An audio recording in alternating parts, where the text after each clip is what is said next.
All right, I can't believe I'm doing one of these videos, but these are the things I wish I knew before I started taking YouTube seriously. Or I guess if I wanted to do a better job of a title, I would say something like 5 things I wish I knew before I started a YouTube channel. It's not really 5 things, but here's some of the stuff that I wish I knew, or that I didn't know, or that maybe you should know, kind of giving you a heads up before you get involved with this, because it's really weird, like really strange, but there's a happy ending, you know, so I'll just say that up front so you can stay with me. First of all, it took me 4 years of starting to really make these videos to get to 1,000 subscribers. Which is amazing, and I'm not mad at that at all. Like, that was cool, you know, that was kind of a cool process. I enjoyed every bit of it because I wasn't really trying to do anything with this channel at the beginning. I came here to learn about cameras because I was making a feature film, and I had no idea what I was doing at the beginning, and I was shooting with my phone, and I just got into this whole thing. I came from the theater, which is well documented in my videos. So anyway, I got to about 600 subscribers as of like 6 months ago. And suddenly I did a couple of videos that I have no idea what I did differently. Like, literally, I have no idea. But all of a sudden, I went from 600 to 1,000 in 3 months. And all of a sudden, I went from getting 100 views or 100, like, I was happy when I put out a video. If I got past 100 views, I looked at it as a success. There's actually a guy with a channel called Purpose Lens Photography. He once left a comment for me saying, look at it like you're in the theater, you know? Look at it like this is an audience, and if you have 100 people sitting in front of you in a small independent theater, that's a good audience, you know? I mean, anything from like 100 to 350 is a great audience. If you're doing theater, you're being successful. So I started to look at it like that, like as long as I get to 100, I'm cool, you know? I was happy. But all of a sudden I was getting like 1,500, 1,800, 2,300 views. And I was like, what? I'm not doing anything different, you know? I wasn't like changing my titles or my thumbnails or anything. I guess I was evolving as I was going along. And you know, sometimes I make really kind of more involved videos where I'll make it like a short film, and sometimes I'll just do this, you know, I'll just talk to the camera. And I enjoy both of them. Like, I really get a kick out of it, you know, it's fun for me. I love experimenting with different lenses with my camera. I'm using a Panasonic S5. Today I'm shooting with a 35mm Minolta Rokkor lens, an f2.8, and it's an incredible vintage lens. I love it so much. I got it on eBay. And I always like to tell people what I paid, because I found this lens for $75 on eBay. And, you know, it's an incredible lens. So I'm just saying. So anyway, I got to 1,000 subscribers, and it was like a big deal, and people were, you know, complimenting me and congratulating me and all the good stuff. You know what I mean? And I really did feel a sense of accomplishment, you know? I was like, this is pretty cool, you know? And suddenly I'm getting more views, and then I'm thinking, I could get monetized, you know? But then I noticed I didn't have 4,000 watch hours. I had just under 3,000 watch hours. And all of a sudden I went from 3,000 to 3,300 in like a matter of 3 months, same thing. And now I'm like, okay, this is like growing fast. I'm gonna get to 4,000 soon. I'm gonna be monetized. And all of a sudden, whoom, and I'm not going to use any sound effects. That was my sound effect. All of a sudden, something happened, and all of a sudden those views that were like 1,500, 1,700, 2,500. Cam Mackey left a comment on my channel one day, which I thought was amazing. Like, how does Cam Mackey even know who how did he even see my video? You know? I think it was, I put out a video one day about how people were like, going after each other on YouTube because of the Panasonic S9, and it became this big controversy and honesty and stuff like that. And I commented on it, you know, like I made a YouTube video, like basically saying, stop, you know, it ain't all that deep, but stop attacking one another, you know what I mean? And so Cam Mackey showed up, but I digress. That's got nothing to do with any of this.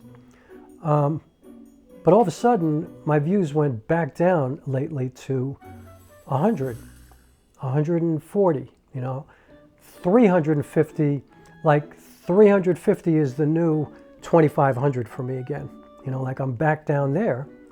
And I'm still getting subscribers, but not at the frequency that I was getting for those 3 months.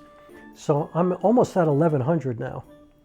And my watch hours shot up to 3,300, and all of a sudden they're sitting at like 3,340 or something like that. And I actually lost a couple of watch hours the other day.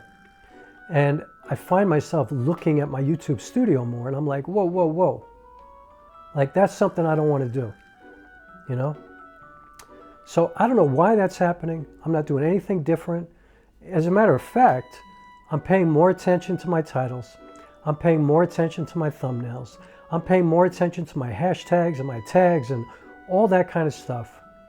And I feel like it's hurting my channel. But what's interesting is I'm still getting the same amount of comments pretty much. Like, I feel like I have a good solid base of people, of like real, true, genuine supporters. And I have a good exchange with people, and I appreciate it so much. You know, it means so much to me that people are kind enough to take time out of their day to come watch my videos and to go back and forth with me. That's amazing to me. So I'm still getting comments. I'm still getting plenty of likes. Like, you know, I'll get 35, 40 likes on a channel where I'm only getting 100 views, where I was getting 35, 40, like, okay, maybe I would get 90 or 100 likes, but on a video that was getting like 1,800, 2,500 views. That's kind of weird. So I wish somebody had explained to me how all this works. But you know, what's funny is that you go to these videos for these highly successful YouTubers, and they do videos like this, like things I wish I knew, or they try to explain to you how it works, or I guarantee you if you do this, you're going to have success. And it's all that's all bullshit, you know? Like, they're doing the same video I'm doing, because basically what they're saying is, I have no idea. This is how it happened for me. And for most of them, it happened in like 3 months or 6 months. Like, man, they're like, oh, wow, it took a long time. I've been on YouTube for a year. Although I did see somebody the other day say he'd been there for 10 years. But he had 1,000 subscribers after the first year. So I wish somebody had explained it to me. And I wish somebody had said to me, don't ever pay attention to any of it.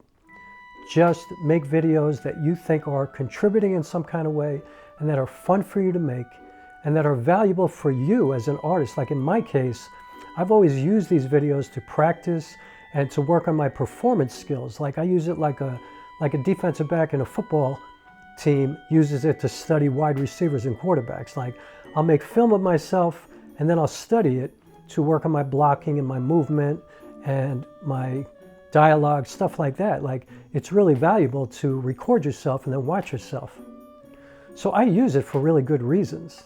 And YouTube has been incredibly, you know, good for me, you know, really helpful on so many levels. But once I started like really paying attention to this and trying to be like a YouTuber, it's kind of really slowed down, which, I don't know, says to me I suck at YouTube, or I don't know, they punish you when you get to 1,000, or, you know, like you start to question the analog, and then you realize, like, yo, I ain't getting mad at the analog. It's at the algorithm, sorry, not analog. You could tell I come from a pro audio background, analog. The algorithm.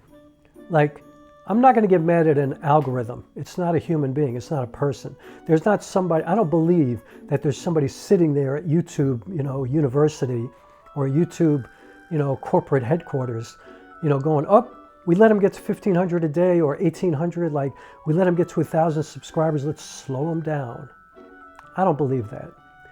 But on the other hand, it is kind of interesting how it works that way. Like, I don't get it. So the other thing I wanted to talk about was I had no idea that I could make playlists on YouTube. Like, that's how ignorant I am to this and how I don't really pay attention to it, you know. But I thought that is awesome because for a while I was doing something called Stories in 4K, where I would tell random stories from my life because I'm somebody who likes to engage with strangers, you know.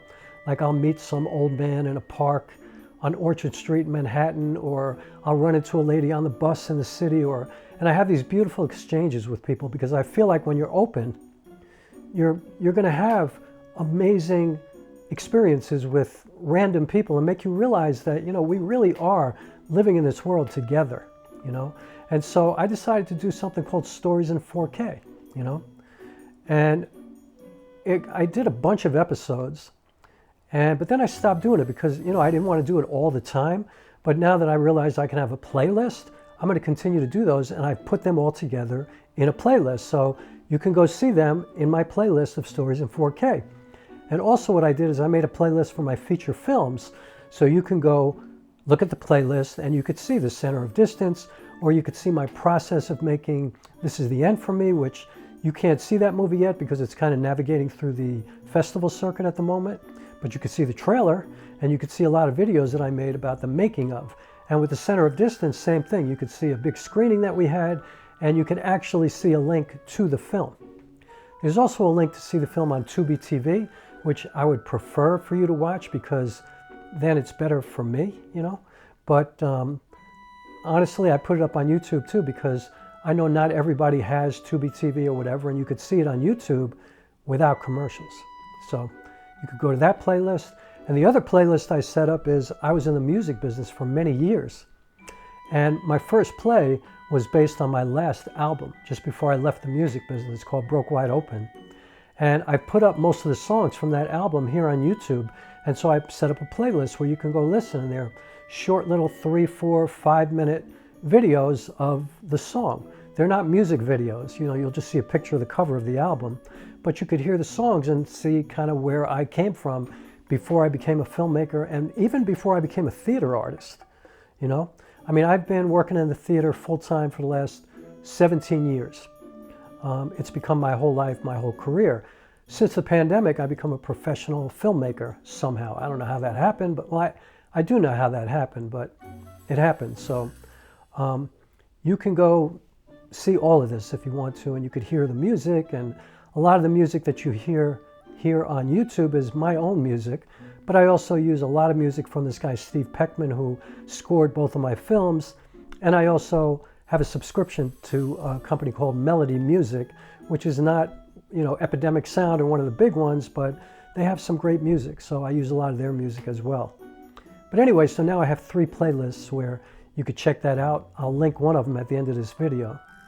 And so, yeah, that's where I'm at right now with this. Like, I'm hoping to continue to grow this channel, but you know, I'm like, it's never going to be my full-time gig to be a YouTuber, and I know that a lot of people do this full-time, and I have massive respect for that. And I know that people can earn a really good living doing this, and you can make a lot of money. I've actually had some brands reach out to me already. I just got a free drone sent to me the other day. I had a free camera bag that I gave an honest review, and I'm sure they didn't like that. But I wound up giving that bag to an aspiring filmmaker that I know, and she was incredibly grateful and made me feel so good to do that. And I thought it was a good bag, it just wasn't good for me. It wasn't better than the bag that I have, so why would I use it? You know what I mean? I gave it an honest review. A company that makes camera batteries and chargers and stuff like that reached out to me. A skincare company reached out to me. Like, you know, they're watching my YouTube videos and they want to connect with me. Now I know as my subscription base grows, I'll be able to charge money from those companies instead of just getting free stuff. But there are a lot of upsides to doing a YouTube channel. But I think the greatest upside is for yourself, you know, for learning how to do something, growing as an artist, growing as a person. You know, it's good to talk into a camera. I mean, I'm lucky because I'm an actor already and I know how to do this and I'm totally comfortable. And in fact, I teach performance workshops. But if you're shy or if you're not used to doing something like this, it's a great skill to have. It's always good to become a better communicator. Although, you know, you don't get to listen, which is the most important part of communicating, but I digress. So I think it's really worthwhile to have a YouTube channel. It's great. And I also think it's really important to document your life. You know, I'm right now trying to push out a video every day for the next couple of months. If you notice, I've been uploading every day. And honestly, I'm trying to do that because I want to get past 4,000 watch hours and see what that does, you know. But I'm not going to be able to always do that. I'm in the middle of a screenplay. I'm getting ready to work on another feature film. And so, you know, time, you know, I don't have time to do this absolutely every day, but right now I do have the time to do it. You know, I'm taking an hour or 2 hours of my day every day, and I'm just doing it. And I spend probably 4 or 5 hours writing every day. And then I do all the other stuff that I have to do if I need money to live or whatever. Like if I need extra money, I go do my hustle. I cook, I clean, I work out every day. I have a very disciplined, dedicated, committed life. And I think there's great value in that as well for doing this, because if you commit, if you tell yourself you're going to do something like this, you should do it. And you should find the time to do it. And you should do it well, because you shouldn't do anything in your life that you don't do well. That's how I feel about it. So that's where I'm at with this right now. I don't know if there's anything else I wish somebody would have told me. Like, I don't like the competitive nature of a lot of YouTubers, you know what I mean? And I can see how you can get bored really quickly. Like, I'm getting bored with a lot of people that I follow at the moment because they're just doing the same thing over and over and over again. And after a while, it's obvious that they're just like trying to think of anything to get a video out for their watchers, you know? And I will never do that. Like, the only time I will get in front of the camera to post something on YouTube is when I really have something that I think people will be interested in. Doesn't mean you're gonna be interested, but at least my intention is that it's somehow gonna contribute to your day, make your day better, make you feel like you came here and you walked away with something that you didn't have before you watched my video, and hopefully makes you wanna subscribe and come back. And, you know, maybe I can get something out of this YouTube channel. Who knows, you know, I would love to. But in the meantime, yeah, I wish I knew about this up and down kind of thing, but I guess you could say I learned the hard way by getting in the trenches and just doing it. I watched a video this morning of somebody who started his YouTube channel as doing Oasis acoustic covers on the guitar, and then it became a filmmaking channel because he started doing photography, and now he's working as a full-time professional photographer and filmmaker. So, and it was all because of YouTube. And so that's something that's amazing. Like, maybe you're not going to gain something directly from YouTube, but maybe you'll get something out of it because people are watching you. Like, somebody asked me to review their bag, or, you know, their skincare products or whatever, you know what I mean? It gave me a drone for nothing. So yeah, there's a lot of advantages to it. I highly recommend it, but don't think that you're going to get here and disrespect the craft by just doing anything and expect to get paid. You know, the good news is you can do anything you want. You don't have to do this well. You could just do it for fun. You could be stupid if you want. You could do whatever, but it doesn't mean you're going to get anything from it. But as with anything in life, I think you should take advantage of all that this platform can give you, can provide to you for your life, you know, as a human being, you know, in your soul, you know, that'll elevate you and, you know, get you to connect with other people and grow your empathy. You know, like in my case, I always like to do something that's meaningful, you know, something that people have to kind of feel disrupted a little bit and consider and think about that they maybe weren't thinking about before. And often I talk about political stuff or social stuff, you know, because I am kind of an activist. And so for me, that's really a good thing too. But ironically, I know that turns a lot of people away from my YouTube channel, and that very well might be part of the reason that my channel is going down, because, you know, I have been speaking about some of that stuff recently. You know, recently when, you know, there was that shooting down in Georgia at that high school where that 13-year-old kid shot up a bunch of other kids, and I mean 2 kids and 2 teachers. You know, I have to admit, I thought to myself, how could I do a YouTube video without discussing that? And I made a whole video about it. But I realized that when I watched that video back, it was more about how I was feeling. And it felt like inappropriate to share on YouTube, you know? Like I felt like I would be more apt to take something like that and turn it into beautiful art, turn it into a play, turn it into a movie, make it more palatable for people to receive, and kind of get my point across in a way that people don't mind, as opposed to talking to them like a politician or an activist or a teacher or whatever, like saying, I know, you don't know, like, you know, let me put this on you. I'd prefer to turn it into like a bed of beautiful wildflowers or an ocean breeze or whatever, and kind of get it in there, talk about racism or white privilege, or, all the things that I think about, xenophobia, misogyny, anti-Semitism, all of it, racism. So see what I did there? I always wind up in that place. So anyway, I'm so grateful to be here. And I guess I'm going to say thank you to everybody who's been here watching my videos, especially recently. They got me over 1,000 subscribers. That's amazing. But, I just want to tell you, if you're still with me, it's a ride. It's up and down. It's a roller coaster. It's like being on a cyclone at Coney Island. It's not easy. It's kind of scary, but it's exhilarating at the same time. And I can promise you, I ain't going anywhere. Like, I'm going to be here, and I'm going to continue to post. And I hope you'll stick with me, because I really appreciate that. And I do not take it for granted that you take your time and your attention and give it to me sometimes. That is something to be honored. And I hope I do that. I try my best to do that. So thank you. And I guess I'm also going to say this, because I never do. If you're not subscribed, please subscribe. And while I said that, why don't I say, please hit the like button. But, I don't say that shit, You won't hear much of that from me. And have a beautiful day. And onward and upward we go. Yeah.